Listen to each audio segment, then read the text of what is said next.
Hello, servus, bon cheer, and namaste. Just 3 days ago, I was still in south of India, in Bangalore, dancing with my lederhosen with 40 kids in the hot sun.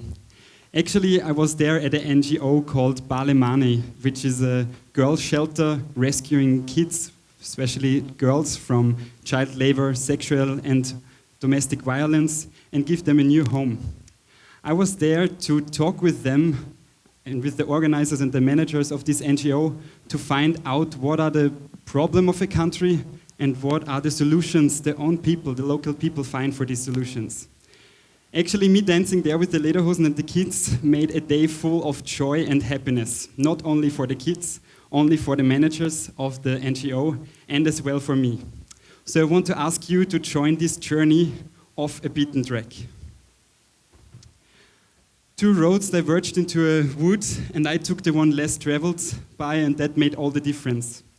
Let me tell you what this quote and poem means for me.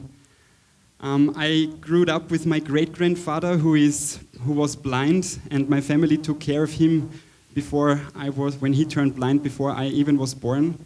And if there is any person who would be Wikipedia in a person, it would be him, because he knew everything. He was a great storyteller, and the last 30 years he spent the winters in India just to avoid the cold winter in Austria. And I had the chance from my early stage of my life to visit him every year, and I got to know a country from a total different perspective. And it came that 5 years ago, so many friends asked me, they want to join me, they want to come with me to India and see the India I have experienced. The India through my eyes, through local eyes, through eyes of local NGOs. And I started my project FINDIA. So I started to bring European students to other countries, in the first place India, nowadays Brazil and South Africa as well, to join NGOs, document their work, motivate them in their work, and bring these stories and this information back to Europe and spread them via social and classical media channels. But this is something everybody of us can do, and this is the idea. It's very simple. I ask of you, when you plan your next trip to a next country, spend 1 day at one organization. It's very easy to find one. There are millions of organizations around the world, and you will see when you want to travel, you want to know something about another country, and the NGO is definitely the place where you can find out more than you expect. Each one teach one. Actually, every person we meet in our life will know something which you don't know. So that's the great thing, sharing knowledge and sharing some ideas, making the knowledge double as much afterwards if you share it, not half of it. It's very nice to compare this to candles. If I have a candle with a flame and some other candles without flames and I share the fire, in the end there is a lot of more light, and the flame did not get smaller. And within these NGOs, you will find a lot of knowledge and experience, often sincere, more than officials or more than local media from Europe can tell us about these other countries. And this is totally knowledge which should be shared, but it cannot be shared if nobody is there to listen to the stories. And sharing is caring. The next step is, if you go to one of these NGOs and listen to their stories and get this knowledge, share it to your family, to your friends, and I guess social media platforms are the best way to do so. We from FINDIA, our organization, we bring up multimedia projects, we document their work, put it into videos and photos and audio files, and spread them as much as we can via social media. Following is leading. Actually, this is a great TED Talk as well, how to start a movement in 3 minutes. Very simple explained. As a social entrepreneur, you're sometimes very alone. You need to have the courage to stand out. You have a unique idea, but when you're there alone, it's a little bit lonely, in this world. You need followers.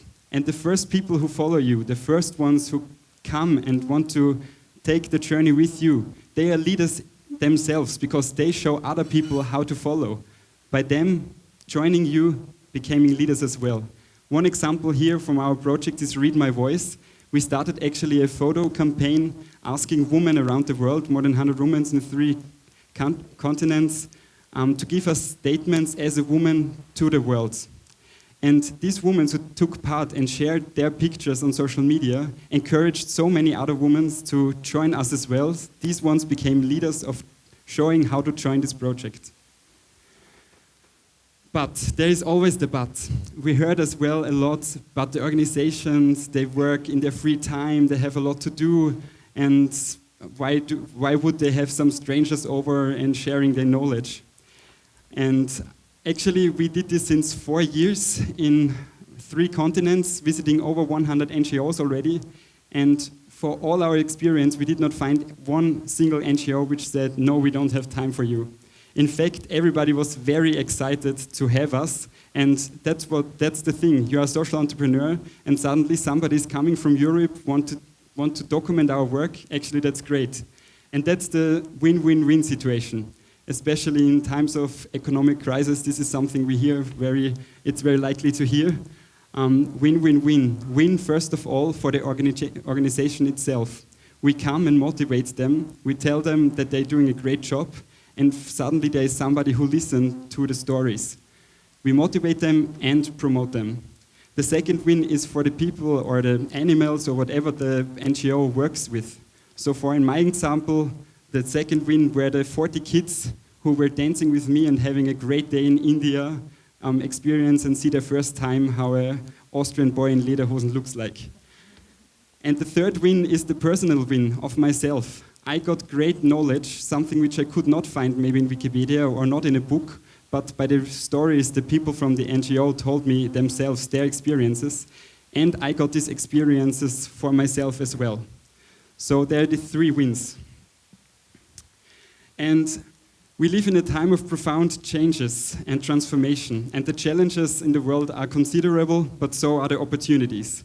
And I just want to ask you for your next holiday. You should do it. Go one day to an NGO and do that. Maybe one of you is the next ones who be in Brazil in a favela finding out why colorful houses in a favela prevent kids of crime and drug acts. Or maybe you're the one who going to South Africa and find out how a small NGO bring content and educators together to create a new way of education. Or maybe I see one of you dancing in a lederhosen in India. That would be great, actually. Just remember, one day, one NGO, each one teach one, sharing is caring, and following is leading. Thank you.